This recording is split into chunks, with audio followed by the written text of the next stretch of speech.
नमस्कार. अ, आज माझ्याबरोबर एक व्यक्ती अशी आहे की ज्यांनी अ, जवळपास 5 ते 6 हजार रुग्णांना वेगवेगळ्या प्रकारच्या दुखण्यांमधून बरं केलेलं आहे.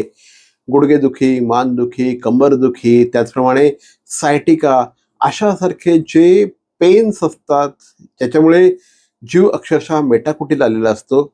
अशांना ट्रीट करण्याचं काम त्या करतात. आज माझ्याबरोबर आहे डॉक्टर मंजिरी रानडे. नमस्कार. नमस्कार मॅडम. डॉक्टर मंजिरी यांची ओळख करून द्यायची झाली तर जवळपास गेल्या 20 वर्षांचा त्यांचा अनुभव आहे आणि पेन मेडिसिन ही जी हायली स्पेशलाइज्ड स्ट्रीम आहे याच्यात त्या तज्ज्ञ आहेत. आणि आपला देश आहे 140 कोटींचा आणि त्यामध्ये पेन मेडिसिनचं स्पेशलायझेशन घेतलेले जास्तीत जास्त 3 ते 3.25 हजार डॉक्टर आहेत फक्त. आणि त्यापैकी एक डॉक्टर मंजिरी रानडे आहेत. डॉक्टर मंजिरी, पुन्हा एकदा आपलं हार्दिक स्वागत. नमस्कार. आमच्यासाठी अभिमानाची गोष्ट आहे की पेन मेडिसिन या क्षेत्रात संपूर्ण देशामध्ये जिथे फक्त 3,000 लोक आहेत त्यापैकी एक व्यक्ती आज आमच्याबरोबर इथे पॉडकास्टला बसलेली आहे. त्या आज आमच्याबरोबर बोलतायत. मला सांगा, पेन मेडिसिन एक्झॅक्टली काय आहे, याची इन्व्हेन्शन कुठे झालं आणि त्याची इफेक्टिव्हिटी काय आहे? कसं असतं, आपल्या शरीरामध्ये कुठलंही दुखणं असतं म्हणजे 3 महिन्यापेक्षा जास्त, म्हणजे आपण जसं म्हणालात तसं कंबरदुखी, मानदुखी, डोकंदुखी किंवा सांधेदुखी, मग त्याच्यामध्ये गुडघा येतो, खांदा येतो. जेव्हा ते 3 महिन्यापेक्षा जास्त असतं त्याला क्रॉनिक पेन असं म्हणतात. आणि मग ते 3 महिन्यापासून जास्त झालं की आपल्या मेंदूला पण त्याची सतत संवेदना होत राहते. त्याची ट्रीटमेंट करणं हे पेन मेडिसिन मध्ये येतं. ओके. मग ते कशा पद्धतीने केलं जातं तर नसा ज्या असतात त्या नसांना शांत करणं. मग ते वेगवेगळे प्रकार, औषध उपचार असो, आपल्या काही मिनिमल इन्व्हेसिव्ह प्रोसिजर्स ज्याला शस्त्रक्रिया काही लागत नाही, जे सुईद्वारे केली जाते किंवा रेडिओ फ्रिक्वेन्सी त्याच्यामध्ये वापरली जाते. काही प्रमाणात आपण बायोलॉजिक्स किंवा रिजनरेटिव्ह ट्रीटमेंट असं वापरतो. अशा सगळं एकत्रित करून वेदना कमी करण्याचं काम हे पेन मेडिसिन किंवा पेन फिजिशियन्स आम्ही करतो. 2 प्रश्न आता याच्यामध्ये की तुम्ही म्हणालात रिजनरेटिव्ह ट्रीटमेंट्स आम्ही याच्यासाठी वापरतो, म्हणजे एक्झॅक्टली काय करताय? कसं असतं, आपल्या शरीरामध्ये स्टेम सेल्स असतात. म्हणजे आपल्या शरीरामध्ये रिजनरेशन करणं, जशी झीज होते तशी झीज भरून काढण्याचं काम करणारे काही घटक असतात. बरोबर. ते आपल्या रक्तात असतात. आता ते घटक आपण आपल्याच रक्तातनं सेपरेट करणार आणि जिथे झीज होतीये सतत तिथे आपण ते सोडतो. ते तर कसे सोडतो तर ते सोनोग्राफी मध्ये बघून सोडतो की कुठे प्रॉब्लेम आहे, किंवा लाईव्ह एक्सरे मध्ये बघून सोडतो. जिथे प्रॉब्लेम आहे तिथेच ते सोडले जातात. त्यामुळे त्याची झीज भरून काढण्याचं काम ते करतं. आणि मग ती झीज, पेन का होतं, वेदना का होते की झीज होतीये, मग हाडं एकमेकांवर घासली जातात, कुठेतरी नसेला धक्का लागतो. सो मग ते कमी होतं आणि म्हणून वेदना निवारण होतं. आणखीन एक गोष्ट म्हणजे आपलं गादी असते जी खांद्यात असते, गुडघ्यात असते, ती भरून निघण्याचं कामही हे करतं. सो हे दोन्ही प्रकारे छान काम करतं आणि म्हणून मग त्याचा फायदा वेदना निवारणासाठी होतो. किंवा प्रत्यारोपणाची शस्त्रक्रिया जी असते ती थोडी पुढे ढकलली जाऊ शकते. बरोबर. आमच्याकडे बऱ्याच आईला सुद्धा गुडघेदुखीचा त्रास आहे, त्याच्यामुळे नेहमी बोललं जातं की गुडघ्याची झीज झालेली आहे, त्याच्यानंतर ती गादी सरकलेली आहे. त्या गादीबद्दल तर आमच्या घरात एवढं बोललं गेलेलं आहे की गुडघेदुखीवर सुद्धा तुमचं ही जी पेन मेडिसिन आहे हे किती इफेक्टिव्ह आहे? गुडघेदुखी बेसिकली गुडघ्यातली गादीची झीज झाल्यामुळे चालू होते. कारण मग काय होतं, गादी जी असते ती आपलं तिथे ल्युब्रिकेशनचं काम करते. मग आता ते कमी झालं की आपले जे 2 हाडं असतात ते एकमेकांवर घासतात, तिथे असलेल्या ज्या नसा असतात त्यांना दुखाव होतो. मग हे कमी करण्यासाठी आपल्या शरीरातले प्लेटलेट रिच प्लाझ्मा किंवा स्टेम सेल्स आम्ही सेपरेट करतो. म्हणजे स्वतःचेच स्टेम सेल्स वापरले जातात. आणि मग तिथे जो प्रकार आहे, म्हणजे आता गुडघ्यामध्ये जशी गादी आहे तसे स्नायूला जोडणारे लिगामेंट्स आहेत किंवा दुसरे क्रुशिएट लिगामेंट म्हणतात त्याला. हम्म. तर त्या लिगामेंटला जर दुखापत असेल तर त्या लिगामेंटच्या तिथे जाऊन सोनोग्राफीमध्ये बघून आपण तिथे तो औषध सोडतो. मग त्याच्यामुळे ल्युब्रिकेशन वाढतं, गादी पुन्हा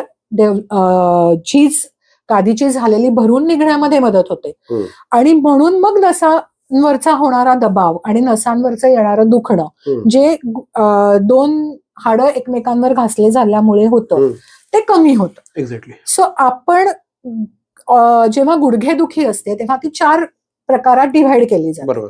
ग्रेड 1 टू ग्रेड 4. ग्रेड 4 ला प्रत्यारोपणाशिवाय पर्याय नाही. पण ग्रेड 1, 2 मध्ये दुखणं खूप असतं. म्हणजे अगदी आपलं नॉर्मल जिने चढून मॉलमध्ये जाणं किंवा मॉलमध्ये 2 किलोमीटर चालणं, आपल्या मित्रांबरोबर गार्डनमध्ये जाऊन फिरणं किंवा गार्डनला 2 फेऱ्या मारणं, हे दुःख आपल्याला लागतं. मग आपण तसंच दुःख सहन करून पुढे जातो. पण त्याची काही गरज नाही. कारण दुःख जेव्हा शरीरात असतं तेव्हा आपल्याला ब्लड प्रेशर, डायबेटीस, शुगर हे सगळं आपलं वाढतं. सो ते कंट्रोल आणण्यासाठी वेदना कंट्रोलमध्ये ठेवणं हे गरजेचं आहे. मग त्याच्यासाठी उपाय काय? तर ही ट्रीटमेंट त्याच्यासाठी खूप चांगलं काम करते. मगापासून तुम्ही म्हणता आहात की आम्ही सोनोग्राफी ड्रिवन किंवा लाईव्ह एक्सरे मध्ये बघून आम्ही ही ट्रीटमेंट करत असतो. त्याच्यामुळे एक्झॅक्टली ट्रीटमेंट त्याच ठिकाणी होत असते का की ज्या ठिकाणी खरंच दुखणं आहे किंवा काहीतरी प्रॉब्लेम आहे आणि त्याच्यामुळे त्याची अॅक्युरेसी वाढलेली असते का? अगदी नक्की. कारण काय आहे, आता तुम्हीच विचार करा ना, आपल्याला समजा खांद्यामध्ये दुखणं आहे, खांद्याच्या आपला ज्याला रोटेटर कफ असं म्हणतात की जे खांद्याला सगळीकडनं आपल्याला फिरवतो, मोठी मोशन करतो.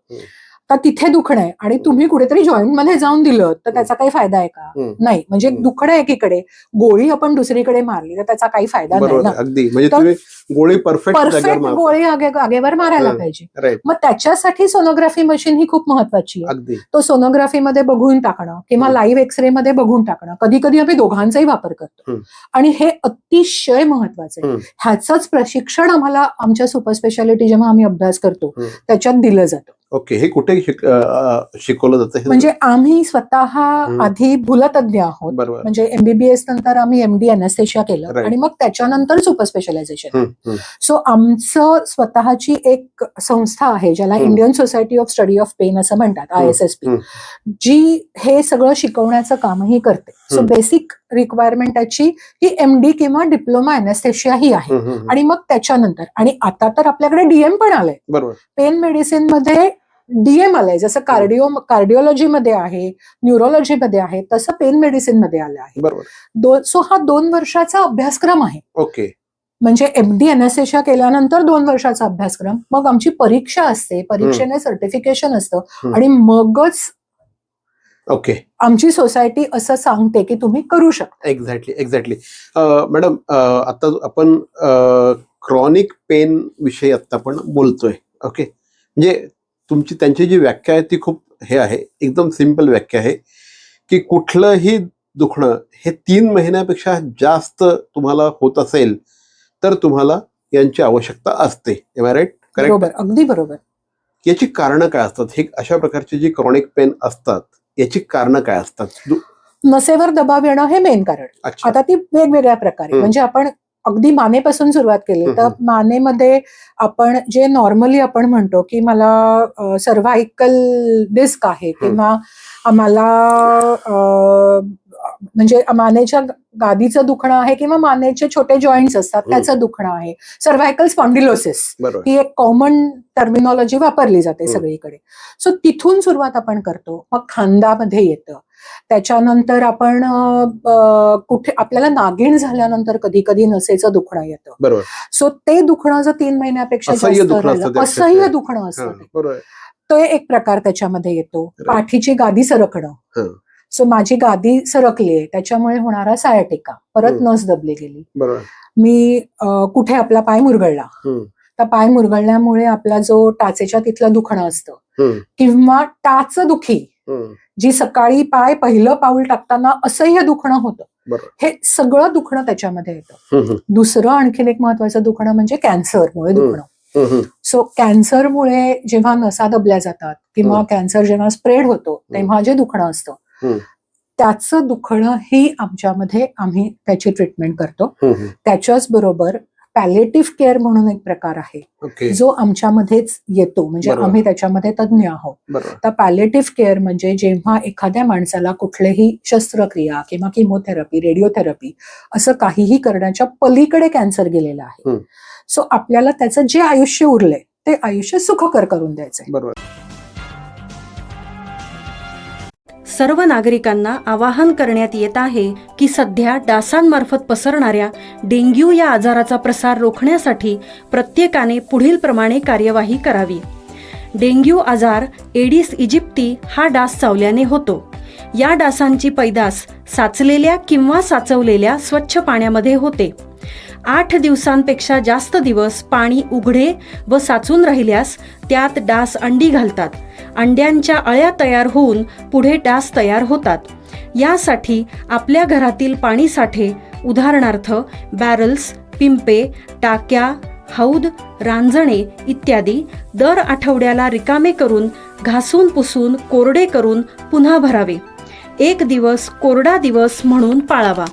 पाणी साठ्यांना घट्ट झाकणे बसवावीत किंवा जुनी साडी, चादर, धोतर यांनी बांधून झाकून ठेवावीत, म्हणजे डास त्यात जाऊन अंडी घालणार नाहीत.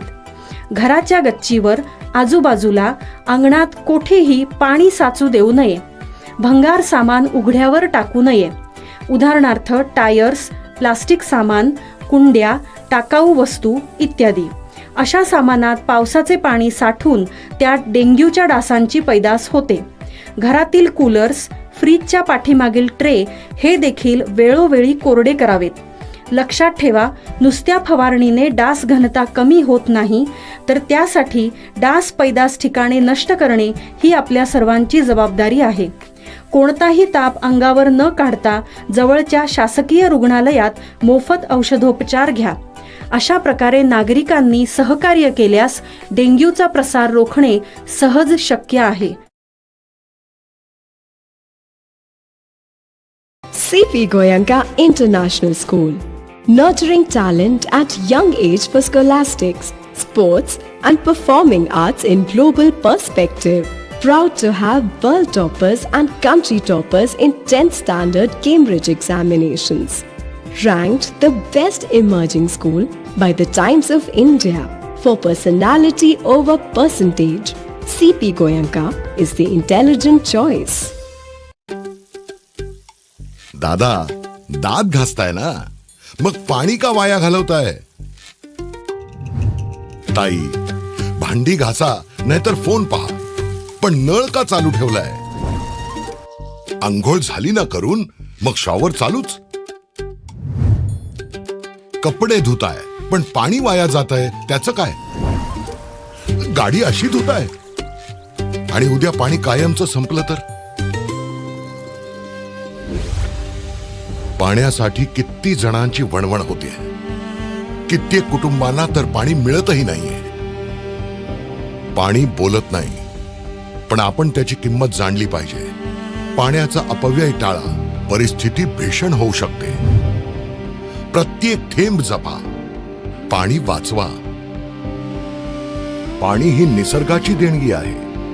पाणी निर्माण करता येत नाही. पाण्याची बचत हीच पाण्याची निर्मिती.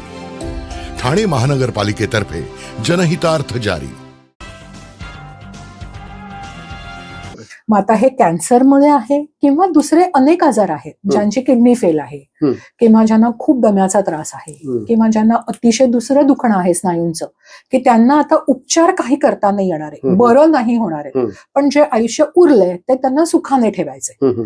सो त्याला पॅलिएटिव्ह केअर असं म्हणतात. सो त्याच्यामधली वेदना कमी करणं आणि त्यांना सुखकर आयुष्य, तर पॅलिएटिव्ह केअर मध्ये त्यांचं म्हणजे पेशंटचं आयुष्य सुखकर करणं आणि त्यांच्या फॅमिलीचं आयुष्य सुखकर करणं, हे दोन्ही गोष्टी येतात. एक्झॅक्टली. सो त्याच्यामध्ये आम्ही खूप मदत करतो. मॅडम, बऱ्याचदा नी रिप्लेसमेंट विषयी पण बोललं जातं. ओके, की रिप्लेसमेंट करायची आहे. तुम्ही अनेक पेशंट्सचे नी रिप्लेसमेंट आयदर पुढे ढकललेलं आहे तुमच्या ट्रीटमेंटनी, म्हणजे अगदी ज्याला 40 मध्ये गरज होती तो आता 60 पर्यंत स्वतःच्या ओरिजिनल गुडघ्यावर तो आता चालतो आहे, किंवा काही लोकांची टाळली देखील आहे. काही अशा केस स्टडीज सांगा ना. म्हणजे आता म्हणायला गेलं तर आमचे एक आजोबा माझ्याकडे आले होते, 70 वर्षांचे होते आणि अनफॉर्च्युनेटली आजोबांना हृदयाचा खूप त्रास होता. त्यांची अँजिओप्लास्टी झालेली होती आणि अँजिओप्लास्टी झाल्यानंतर म्हणजे ऍक्च्युअली बायपास करायचं पण त्यांचं नाही झालं बायपास. खूप हेवी डायबेटिक पेशंट होता, ब्लड प्रेशर खूपच जास्त होतं. सो अशांना ते भूलतेसाठी त्यांनी रिस्क खूप जास्त होती. सो त्याचं प्रत्यारोपण करायचंय तर भूल तर पाहिजे. त्यांचं असं नव्हतं की ते अगदी ग्रेड 1 ग्रेड 2 मध्ये होते, 70 वर्ष होतं वय, त्यामुळे ते ग्रेड 3 मध्ये होते साधारण. त्यांना भीती होती मला काही प्रत्यारोपण करताना भुलेचा त्रास झाला तर. सो त्यांचं असं होतं की मला शक्यतोवर करायची नाहीये, माझं वय वर्ष 70 आहे, मला माझं डेली रुटीन करता आलं पाहिजे, बरोबर, माझी कामं मला करता आली पाहिजे. मग आम्ही त्यांना हीच बायोलॉजिक्सची जी रिजनरेटिव्ह ट्रीटमेंट सांगितली ती, आणि त्याच्याबरोबर गुडघ्यांना ज्या नसा सप्लाय करतात त्या नसांची रेडिओ फ्रिक्वेन्सी अशी ट्रीटमेंट एकत्र केली. तर हे साधारण 5 वर्षापूर्वीचं आहे. आजोबा चक्क अमेरिकेला मुलाकडे जाऊन आले. म्हणजे त्यांना जे पाहिजे होतं त्यांनी ते केलं. ऑफकोर्स व्हीलचेअर लागली, असिस्टंट चालवायला, म्हणजे खूप जास्त एका वेळेला डिस्टन्स मी म्हणणार नाही आजोबा मॅरेथॉन चालले बरोबर, किंवा मॅरेथॉन धावले, ते शक्य नाहीये, मी त्याचा दावा पण करणार नाही. पण उठून आपलं काम करणं, मार्केटमधनं जाऊन भाजी आणणं किंवा मॉलमध्ये मित्रांबरोबर जाणं, एवढं काम ते नक्की करू स्वतःचं शकतात. एक जीवन चांगल्या पद्धतीने जगता चांगल्या येऊ शकतं. पद्धतीने जगले. Exactly. सो आता गेली 5 वर्ष ते त्यांच्या ह्याच्यावर आहेत आणि परत लागलं तर हे परत रिपीटही करतायत, बरोबर, कारण त्यांच्या स्वतःच्याच रक्तातले गोष्ट आहे. अगदी बरोबर. सो त्याच्यात वाईट काहीच नाहीये. एक्झॅक्टली सो त्यांनी असं ठरवलेलं की शक्यतोवर मला रिप्लेसमेंट नाही करायची आणि त्यांना ते आपण करून दिलं. राईट, सो असे अनेक पेशंट असतात की ज्यांना प्रत्यारोपण शक्यच नाहीये बरोबर, मेडिकल रिझन्समुळे. किंवा 40ला पेशंट म्हणा, आता 40व्या वरती जर प्रत्यारोपण करायची वेळ आली तर पुन्हा परत करायला लागेल ना. आपली साधारण एक 65-70 वर्षापर्यंत तर आपण जगतो. बरोबर, रिप्लेसमेंट केलेला बसवलेला जो आपला जॉईंट आहे तो 15 वर्ष 20 वर्ष चालेल, त्याच्यानंतर परत त्रास द्यायला लागेल, मग परत करायला लागेल. मग इतकं पुढे ढकलता येईल तेवढं ते चांगलं. करेक्ट. सो हे आपण करूच शकतो. एक्झॅक्टली. परत मी सांगेन की हे इंडिव्हिज्युअल बेसिसवर आहे, असा काहीही हार्डफास्ट रूल नाही. आपण सोनोग्राफीमध्ये बघतो किंवा MRI मध्ये बघतो काय त्रास आहे आणि मग त्याच्यानंतरच आपण ठरवतो की हे करता येण्यासारखं आहे का प्रत्यारोपणाचीच गरज आहे. बरोबर. सो आपण तसं ऍडवाइस देतो पेशंट. एक्झॅक्टली. अनेक रुग्णांना सिव्हिअर अशा प्रकारची मानदुखी असते, पाठदुखी असते, अक्षरशः म्हणजे जीवनच त्यांना नकोसं झालेलं, खांदेदुखी असते, फ्रोझन शोल्डर. खेळाडूंना फ्रोझन शोल्डरचा मोठ्या प्रमाणात त्रास असतो.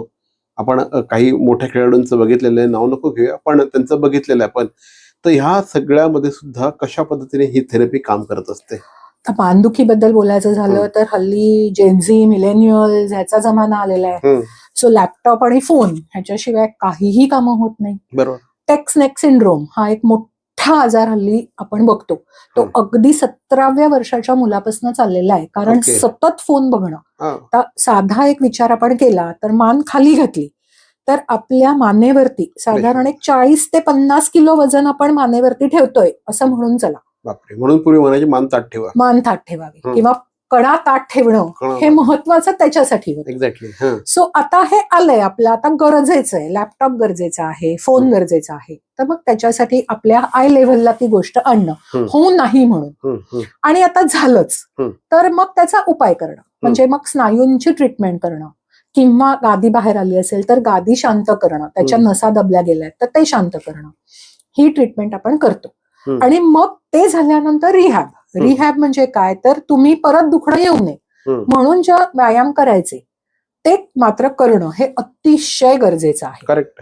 आणि मग अर्गोनॉमिक्स म्हणतो आपण, म्हणजे ऑफिस अर्गोनॉमिक्स, ऑफिसमध्ये कसं बसायचं, वर्क फ्रॉम होम, मग सोफ्यावर बसा, समोर लॅपटॉप कुठेतरी खाली ठेवा आणि आरामात काम करा, हे चुकीचं आहे. सो टेबल खुर्ची, तुमचं लॅपटॉप वर ठेवणं, हे सगळे advices. So it is an integrated treatment. आपल्यामध्ये फक्तच आम्ही असतो असं नाही, त्याच्यात फिजिओथेरपी येतात, आपल्याला ऑक्युपेशनल थेरपीज येतात. सो हे सगळं आपण पेशंटला एक्सप्लेन करतो. खांदेदुखीबद्दल म्हणालात तर परत स्टेम सेल्स ट्रीटमेंट किंवा platelet rich plasma treatment, radio frequency ablation, ह्याने खांदा फ्रोझन शोल्डर बऱ्यापैकी नीट ट्रीटमेंट होऊ शकते. आणि मग जी आपली मुवमेंटची रेंज असते, म्हणजे हा सांधा हलवण्याची रेंज जी असते, की केस विंचरता येत नाहीत पासून जे अगदी क्रिकेटचा बॉल टाकण्यापर्यंत किंवा टेनिस प्लेअर इथपर्यंत रेंज वाढवता येते. ओके. फक्त कुठल्या स्टेजला तुम्ही येताय आणि तुम्ही नंतर रिहॅब किती करताय हे सगळं त्याच्यात अवलंबून असतं. क्या बात आहे. साधारणपणे एखादा क्रॉनिक आजार घेऊन ज्यावेळेस तुमच्याकडे पेशंट येतो, तो आल्यानंतर नॅचरली ज्या काही सोनोग्राफी, एक्सरे वगैरे गोष्टी तुम्ही करत असाल, तो आजार घेऊन आल्यानंतर त्याला साधारणपणे किती दिवसाची ही पेन मेडिसिनची ट्रीटमेंट असते आणि किती दिवसामध्ये त्या माणसाला बऱ्यापैकी आराम मिळतो? जर पेशंट आमच्याकडे डायरेक्टली आला असेल तर मग आम्ही आधी औषधं, फिजिओथेरपी अशा एक्सरसाइजेस करून बरं वाटतंय का आधी आपण बघतो. त्याच्यात साधारण 1 आठवडा 10 दिवसाची आपण ट्रीटमेंट देऊन बघतो. नाही फरक पडला तर पुढे. पण सध्या काय आहे की पेन मेडिसिनचा लोकांमध्ये असणारा जाणीव किंवा अवेअरनेस फार कमी आहे अनफॉर्च्युनेटली. त्यामुळे बरेच हा पॉडकास्ट तेवढ्यासाठी तर आहे की ही एक अशी ब्रँच आहे की ज्या ब्रँचच्या माध्यमातून तुमचे क्रोनिक पेन्स सुद्धा ऍड्रेस होऊ शकतात, ते बरे होऊ शकतात किंवा तुम्हाला चांगला रिलीफ मिळू शकतो. त्याच्यासाठी जाणीव जागृती करण्यासाठीचाच हा पॉडकास्ट आहे. सो जर आधी ही ट्रीटमेंट झालेली आहे, औषधं वगैरे त्यांनी घेतली, ते फिजिओथेरपी करून आले, तर मग मात्र मी जसं म्हटलं तसं मिप्सीज म्हणजे एकतर एका दिवसात होणाऱ्या ह्या गोष्टी आहेत. त्याच्यासाठी ऍडमिशन किंवा कुठल्याही प्रकारची भूल लागत नाही. जसं आपण दाताचं रूट कॅनल करतो तसं लोकल अनेस्थेशियामध्येही होतं. पेशंट पूर्णपणे जागा असतो. पेशंट ट्रेनने पुन्हा ट्रॅव्हल करू शकतो ही ट्रीटमेंट झाल्यानंतर. म्हणजे बाहेर गावाहून आलेले पेशंट दुसऱ्या दिवशी परत त्यांच्या घरी जाऊ शकतात. सो साधारण एक तुम्ही म्हणा जर माझ्याकडे पेशंट आला तर आपण एक ब्लडचे रिपोर्ट्स केले की मग 3-4 दिवसाची ट्रीटमेंट केल्यानंतर परत सेकंड सिटिंग लागणार का नाही, आणि जर ते लागणार असेल तर ते 6 ते 8 आठवड्यानंतरच, त्याच्या आधी नाही. Okay okay. सो साधारण 2 सिटिंग्स लागू शकतात, कधी कधी एका सेटिंग मध्ये. हे टोटली पेशंट टू पेशंट वरती अवलंबून आहे. असा कुठलाही हार्ड अँड फास्ट रूल नाही. एक्झॅक्टली. एक ना मोठा अभिनेता आहे, त्याला एक असा गालांचा विकार झाला होता, ट्रायजेमिनल न्यूरोलॉजिया, बरोबर ना? ट्रायजेमिनल न्यूराल्जिया, सुसाइडल डिसीज असतो हा. अगदी अतिशय वाईट दुखणं असतं त्यांचं. आणि त्या दुखण्यामध्ये ना इलेक्ट्रिक शॉक सारखं सेन्सेशन जातं. म्हणजे गालाला हात लागला, त्या बाजूने पाणी जरी प्यायलं किंवा काही तर रुग्णांना बोललं तरी ते शॉक सारखं सेन्सेशन जातं. आणि ते इतकं सिव्हिअर असतं की ते ना, म्हणूनच त्याला सुसायडल डिसीज असं म्हटलं जातं. तर हे आपल्या नस असते मेंदूतनं येणारी खाली, आणि त्याचे ब्रांचेस गालामध्ये, आपल्या डोळ्याकडे आणि ओठाकडे असे जातात. सो त्याचं हे दुखणं आहे.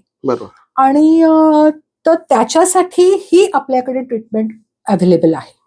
आपण रेडिओ फ्रिक्वेन्सी करतो, म्हणजे ती जी नसेचं दुखणं आहे ते नसेची, ते जे आपण आहे ते एक शस्त्रक्रिया करता येते, ओपन सर्जरी करता येते किंवा गॅमा नाईफ सर्जरी करता येते. दोन्हीमध्ये सर्जरी आहे. बरोबर. आणि आपण करतो ती रेडिओ फ्रिक्वेन्सी ऍप्लिकेशन, म्हणजे सुईद्वारे आपण ती नस गरम करतो. सो नसेचं मेंदूपर्यंत असणारं कनेक्शन आपण कट करतो. साधारण नस पुन्हा जुळेपर्यंत हे छान ट्रीटमेंट राहते. बरं, नस परत जुळली तरी वेदना परत येईल ह्याची काही गॅरंटी नाही. सो आपल्यासाठी चांगलंच आहे. नाही परत आली वेदना तर काहीच करायची गरज नाही. बरं, 1-2-3 वर्षांनी परत आली तर हे परत रिपीट करू शकतो. राईट. तुम्ही ना 20 वर्षांचा तुमचा एक्सपिरियन्स आहे. पूर्वी वेदनेसाठी म्हणजे अशा प्रकारच्या क्रॉनिक वेदनांवर उपचार घेण्यासाठी साधारणपणे 40-45 नंतरचे लोक येत असतील. त्या दिवशी आपण बोलत होतो त्यावेळेस तुम्ही मला म्हणाल अगदी 20 नंतरची मुलं सुद्धा आमच्याकडे येतात. लाईफस्टाईल डिसीज झालेला आहे का हा? हो, नक्की. हल्ली म्हणायला गेला ना तर sitting is new smoking. So कुठलीही आपण ऑफिसमध्ये 5-5, 6-6 तास एका जागेवरनं हलत नाही, हे अगदी चुकीचं आहे. 45 मिनिटानंतर कुठलीही पोझिशन चेंज करायला पाहिजे. सो मी नक्की सांगेन की 45 मिनिटं झाली की एक चक्कर मारून या किंवा उभं राहून थोडंसं स्ट्रेचिंग करा, हात पाय हलवा आणि मग परत कामाला बसा. असं कुठलंही काम नाहीये की ज्याच्यामध्ये 2-3 मिनिटाचा ब्रेक आपण नाही घेऊ शकतो. बरोबर. मी खूप असा 10 मिनिटं 15 मिनिटं नाही सांगत आहे, पण एक स्ट्रेचिंग करणं, कोणाशी तरी जाऊन 2 गप्पा मारून येणं, किंवा पाणी पिऊन येणं एवढं सुद्धा इम्पॉर्टंट आहे. सो लाईफस्टाईल डिसीज तर हे नक्की आहे. आणि हल्ली हे IT प्रोफेशनल्स मध्ये किंवा सतत बसणाऱ्यांमध्ये हे दुखणं फार जास्त वाढत चाललेली गोष्ट आहे. कारण पोस्चर रिलेटेड जे अर्गोनॉमिक्स म्हटलं की आपण इतक्या वाईट पद्धतीने चेअरवरती पण बसतो आणि मग समोर असलेला लॅपटॉप पण आपण वाईट पद्धतीने हाताळतो, म्हणून हे सगळं प्रकार होतात. So prevention is always better than cure.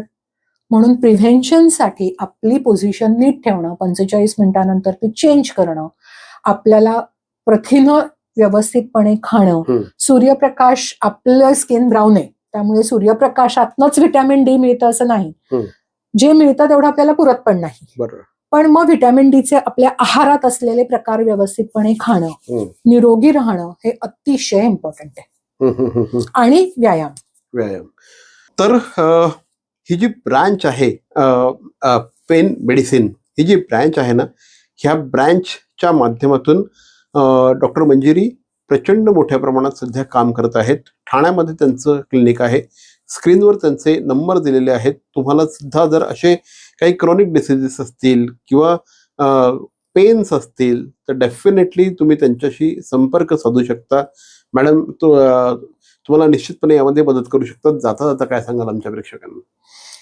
Chronic pain हे खरोखर वाईट दुखणं आहे आणि ते स्वतःला सहनही करू नये, कोणीही सहन करू नाही ते. कारण मी म्हटलं तसं रक्तदाब, डायबेटीस हे त्याच्यामुळे आपल्याला त्रास होऊ शकतो, असलेला वाढू शकतो. सो आपल्या जवळच्या पेन फिजिशियनकडे जाणं हे अतिशय गरजेचं आहे. आता कसं शोधाल तर गुगलवरती ही सगळी इन्फॉर्मेशन अवेलेबल आहे. तुम्ही आमची जी संस्था आहे Indian society of study of pain ह्यांची वेबसाईट आहे, तिथून तुम्ही कुठल्याही शहरात असाल तर तुम्हाला तिथे जवळ तुमच्या कोण पेन फिजिशियन आहे हे नक्की कळेल. ठाण्यामध्ये मी आहेच. सो प्लीज पेन फिजिशियन्सकडे जाऊन ट्रीटमेंट करा. आणि as I said, prevention is better than cure. So आपलं शरीर नीट ठेवणं हे आपल्या हातात आहे. त्यामुळे अर्गोनॉमिक्स व्यवस्थित ठेवून आपल्याला दुःख येऊ नये ह्याचीही काळजी घेणं गरजेचं आहे. तर निश्चितपणे आज हे जी दुखणं या विषयावर प्रकाश टाकण्याचा प्रयत्न केलेला आहे. आणि तुम्हाला सुद्धा जर काहीही असेल तर डेफिनेटली मॅडमशी संपर्क साधा. आणि मॅडम आमच्याकडे आलात, द नितीन बोरसे शो मध्ये आलात, त्याबद्दल धन्यवाद. धन्यवाद. मला इथे बोलवल्याबद्दल खरोखर धन्यवाद.